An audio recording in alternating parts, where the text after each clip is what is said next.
Welcome back to V news. Narsipatnam ఇసుక దందాపై విచారణ చేయాలి. మైనింగ్ ఎండీని కోరిన స్పీకర్ అయ్యన్న పాత్రుడు.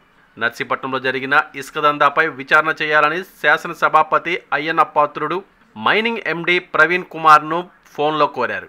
ఆయన సోమవారం నర్సీపట్నం మండలం గబ్బాడ్లో ఏర్పాటు చేసిన ఇసుక డిపోను సందర్శించారు.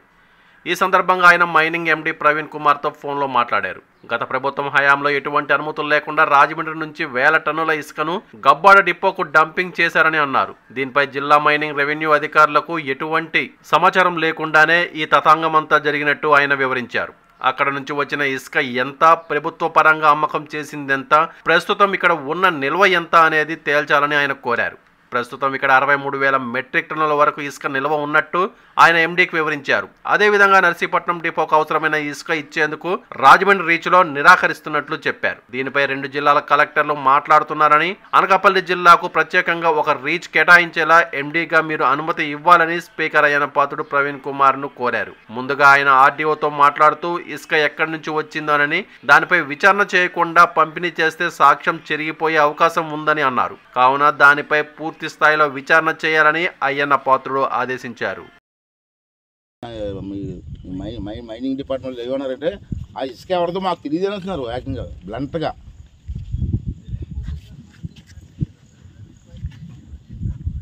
ఎవరు తీసుకోవచ్చు ఆ ఇసుక. నా పాయింట్ ఏంటంటే ఇసుక మన ప్రజలకు ఇచ్చేద్దాం. ఇసుక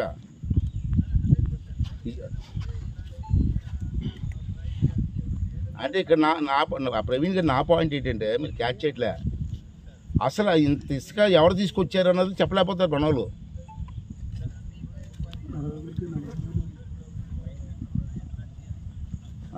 ఇక్కడ నా లెక్క ప్రకారం సార్ 63,000 మెట్రిక్ టన్నులు స్టాండ్ ఉంది సార్ ఇక్కడ. మరి అది సార్ మీరు ఎంక్వైరీ చేసి అసలు ఎవరు దొంగతనం చేశారు ఇది?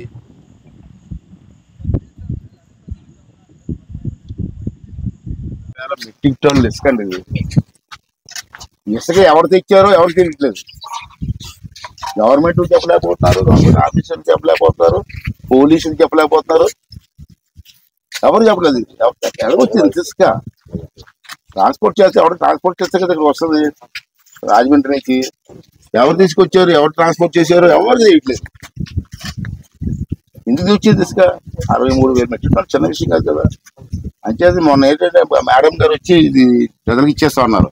అలా కదమ్మా, ఇచ్చేస్తే ఎవిడెన్స్ పోతుంది. కేసుకి ఎవిడెన్స్ ఉండదు కదా.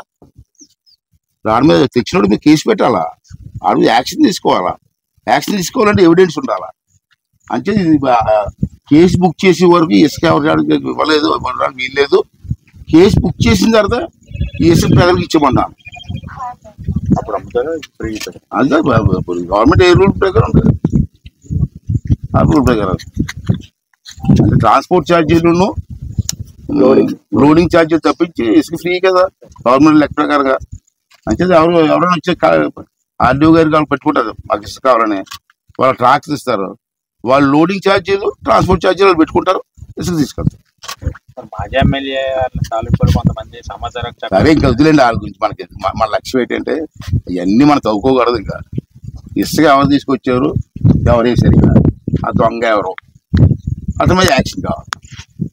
నెక్స్ట్ సార్ స్టేట్ మొత్తంలో మనకి కొద్దిగా రేట్ ఎక్కువ ఉంది సార్. రేట్ ఎక్కువ అంటే మనకి రాజమండ్రి నుంచి ఇచ్చారమ్మా. మనకి ప్రత్యామ్నాయం మన అందరు రివర్లు లేవు కదా. ఇక్కడ శ్రీకాకుళంలో రివర్ ఉంది, అక్కడి నుంచి ఆలోచించారు. ఇక్కడ మాకు అంత ఇసుకొచ్చే రివర్ లేక రాజమండ్రి ఇచ్చారు. రాజమండ్రి కూడా ఇసుక రేట్ మీరు తప్పు రాస్తున్నారు. మీ పేపర్లో వాళ్ళు కూడా కొంతమంది ఎలా రాస్తున్నారంటే ఇసుక ఎక్కువ రేటుకి అమ్ముతున్నారు. ఇసుక అమ్మట్లే. నీకు లారీ ట్రాన్స్పోర్ట్ రాజమండ్రి వెళ్ళి రావడానికి అక్కడ లోడింగ్ ఛార్జీలకి ఎక్కువ అవుతుంది. నువ్వు చెప్పింది కరెక్టే.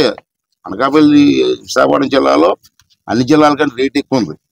ఎందుకు రేట్ ఎక్కువ ఉందంటే ట్రాన్స్పోర్ట్, లోడింగ్ ఛార్జీలు. రాజమండ్రి వెళ్తున్నాయి లారీలు, రాజమండ్రి నుంచి వస్తున్నాయి. ఈ ట్రాన్స్పోర్ట్ ఛార్జీలు ఉంటాయి కదా, దీనివల్ల ఎక్కువ అవుతుంది. అంటే నేనేమన్నానంటే లోకల్గా ఉన్నట్టు రివర్స్ ఏమైనా ఉంటే ఇక్కడ కొంచెం గ్యాదర్ చేసి దాంతోపాటు ఎక్కువ క్వాంటిటీ కావాల్సిన వాళ్ళు అందరినీ రాజమండ్రి వెళ్ళమంటాను.